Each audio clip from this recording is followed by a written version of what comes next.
Good afternoon, and thank you for joining our webinar on cloud. My name is Jonathan Brown. I'm Managing Director of Igniter, and today's topic we will cover a brief overview of what we mean by cloud, as it can mean very different things depending on the focus area. We will also explain how cloud can deliver on the pain points faced by modern business when looking at technology within their organization. I'll give you a real-world example of how cloud has delivered value to one of our existing customers and their journey to the cloud.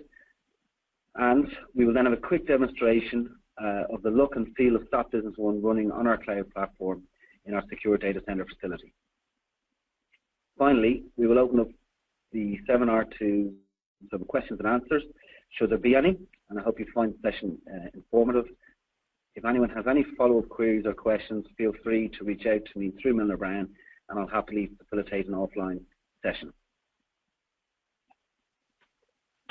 So just to explain a little bit about who Igniter are, Gemini Technology, as you can see from the logo on the screen, was a traditional IT solutions partner offering tailored solutions to SMEs and corporate customers. MyCloud was a general cloud hosting offering that we had within the Gemini Technology brand. We've brought those together now into the Igniter brand with a focus purely on delivering turnkey SAP Business One platforms to the global SAP channel. We are a dedicated SAP Business One infrastructure partner running certified configurations to ensure the best possible experience for SAP Business One. We have completed over 50 HANA implementations to date and continue to enable successful deployments of the ERP application. So to today's topic, which is cloud. What is cloud computing and why should I care? So the cloud refers to the way software is delivered to an end user through the internet. From standard business applications like email to mission critical applications such as SAP Business One. The definition of cloud can differ depending on the use case, ranging from subscription software online to bare metal servers sitting somewhere in a data center. What we mean by cloud, and for the purpose of today's webinar, is removing the need for you to have servers on site in your offices to run your ERP or mission critical applications, and instead connecting securely over the internet to a fully managed server infrastructure housed in a secure data center. Effectively, your company could run all of the business applications you need, inclusive of servers, storage and backup, on a cloud provider's infrastructure, removing the need for costly on-premise hardware and the management overhead to keep it running effectively. The real value of this model comes when looking at the life cycle of the hardware and the application. Right sizing is a term we use a lot, and cloud allows you to buy for now, or more accurately, rent for now. Utilities are an excellent example to illustrate the cloud model. You wouldn't build a power plant on the top of your building to turn the lights on every morning.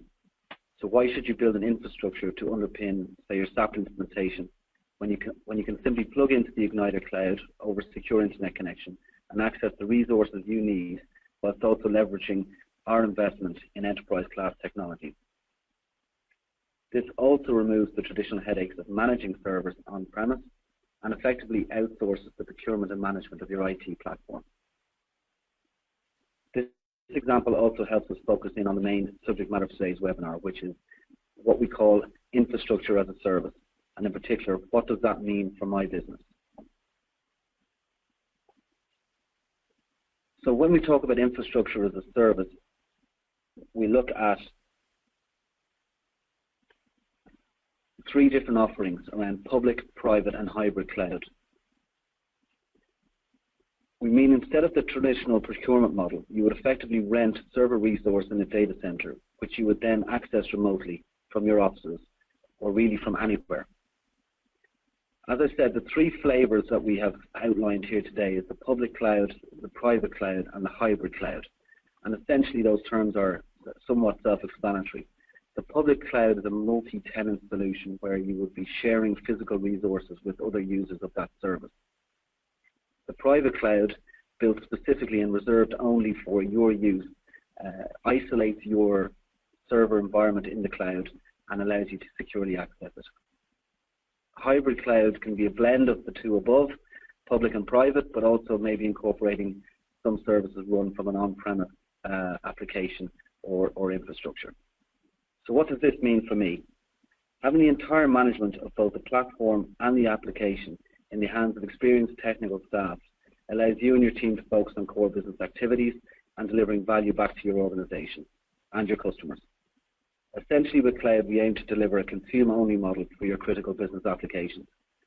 Finding the right fit for you ensures you will get the most from your solution. So when we look at the challenges facing an SME today, the IT challenges in particular, we need to really look at what defines a modern organization. So if we look at the dynamic nature nowadays, the constant change in response to the different global economic climates, the dispersed locations reaching new markets and customers, the global market breaking down traditional barriers and again reaching new customers with our products and our services, and the fact that our users are becoming more fluid and mobile, and their expectations are getting higher and higher when it comes to the use of their business tools. We're also seeing a lot of people starting to plan out roadmaps for both their businesses and their technology, and the two of those strategies have to combine. So this does present a lot of challenges around how do we design our infrastructure for hosting our applications. Our IT needs to be scalable. We need to be able to bring our users and our applications closer together. We need to manage those users, and we also then need to look at things like the life cycle management of our applications. How do we control upgrades and additional functionality? How do we leverage our investment in our application? How do we plan out our capital expenditure over the coming years, and how do we right-size our IT infrastructure for now and to protect that investment into the future? So some of the points where cloud can fit into this and help us to tackle those challenges is obviously around the flexibility and scalability. So when we talk about right-sizing and buying for now, I think nowadays 18 months is a long time in business. Trying to plan out a 5-year procurement cycle for IT infrastructure is very, very challenging. So the cloud allows us to buy for now and size things as we need it today, and it will flex as the needs of the business changes over the period of time. The speed of deployment allows us to react very quickly to changes in the business landscape, be it new branch locations, additional users, acquisition, etc. We can respond very quickly to those. Anywhere, anytime, and on any device. So being able to deliver our applications to where our users are and to what devices they are using is key to being able to offer an effective service to our customers. Moving from a CapEx to an OpEx model means that we are much more protected in relation to the spend we have on IT, and we have a lot more control in relation to where we're spending. Obviously, key factors such as backup management and allowing the IT team to focus on their core business operations and delivering value back to the company. So to move on to a real-world example of how cloud has impacted on a business that was struggling with the management and roadmap for their IT, our sample customer, which is a good typical example of a modern organization, who felt that doing things the same way over again would end with the same results. They believed that there was a better way for them to run their IT. The business owners wanted their IT team to deliver more strategic value through focusing on the effective use of ERP in their business, rather than maintaining hardware infrastructure. And if we start to look at the business profile when they first implemented ERP, in this case, that business one, they had 25 users and were based on one location. There have been significant underinvestment in their underlying IT platform during the expansion of their business, and they found themselves with a system that was not delivering for the business. So some of the considerations that they took into account whilst evaluating their next steps in relation to their IT infrastructure was a dispersed branch network with total cost of ownership, focus on application performance and innovation, whilst protecting their business with having a comprehensive business continuity and disaster recovery plan. So as I said, they experienced rapid expansion in the last few years, both through organic growth and acquisition. They now had a complex branch network. And I think that IT were constantly playing catch-up.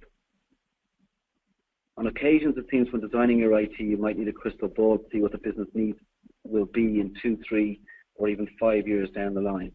So it was clear to them that their system was not fit for purpose. The key considerations for them was the new business landscape. They now had to facilitate users across multiple locations, allow for mobility of the workforce, with salespeople travelling the length and breadth of the country and indeed abroad. And these remote users needed to be closer to their business systems to be able to react quicker to customer demands. They needed to ensure the system was always available and that they had the right support model to ensure the service levels the business required could be met. And they also wanted to know that the hardware guys knew the software guys and that they could work together to deliver the solution as a whole. It was a bonus that Igniter had a strong pedigree in delivering solutions for Business One.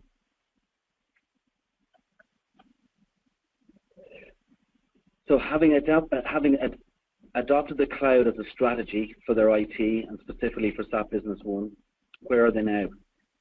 They're focused on their core business for starters.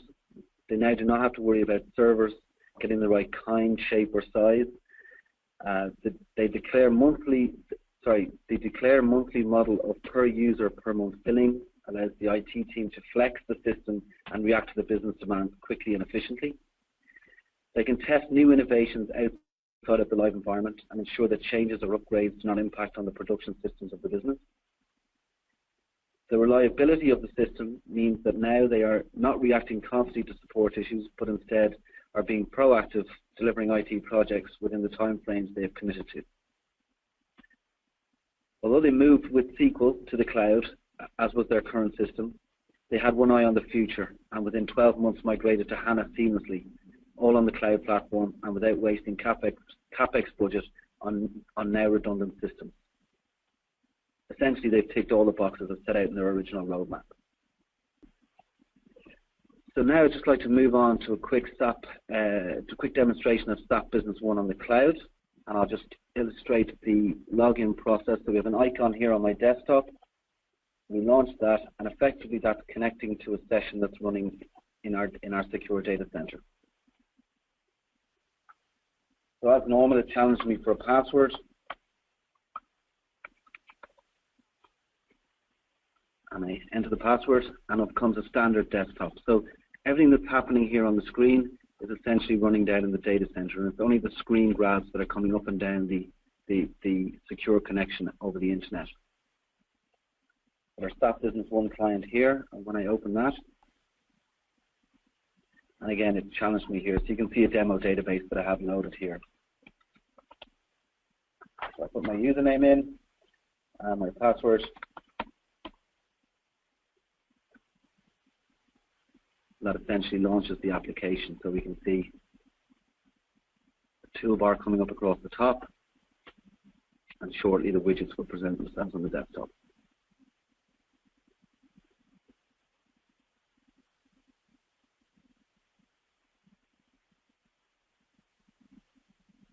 So you can see now the widgets are essentially presented. So what I'll do is I'll just run through some common functions within SAP Business One so you can see the responsiveness of the application. I can load up an AOR invoice there. It's giving me the option to add one. So even if I just go back to our last entered and run a PDF export of same. You can see there that has created a PDF of the invoice, which we can then obviously email out to our customers or whatever it might be. Again, we just close down those two windows there. Go over to our menu item. You can see a full list of all the Business One menu items here. And indeed, we can go in and search for a business partner. We search for all. You see a list there of all of the customers that are set up in this database, demonstration database. So if we choose microchips there, for instance, we can again go back to our home screen and do an enterprise search for microchips.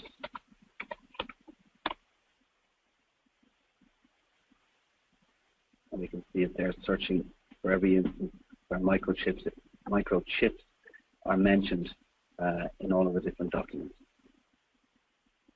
and we can drill into various different aspects of that search result and interrogate the data. Commonly used reports, finance menu are all accessible there.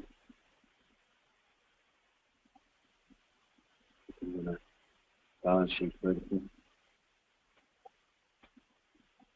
And you can see roughly how the system is responding based on the cloud, exactly as we would have expected for a traditional on-premise deployment. Printing, etc., is managed in the same way. So a printer would be listed here, and again, we can print down to local items, print down to local devices. So again, we can see the general responsiveness. We were to launch Internet Explorer, for instance, if we were on our desktop. We can again see the various applications working through. For the purposes of this, I'm not sure we have Microsoft Office loaded. I don't think that we do, but we can tailor the application set for every different environment, depending on the requirements. So back into SAP Business One, again we can navigate the general functions and menus quite quickly and look through our different items. So all of that is responding reasonably well. So if I close down SAP, exit the application,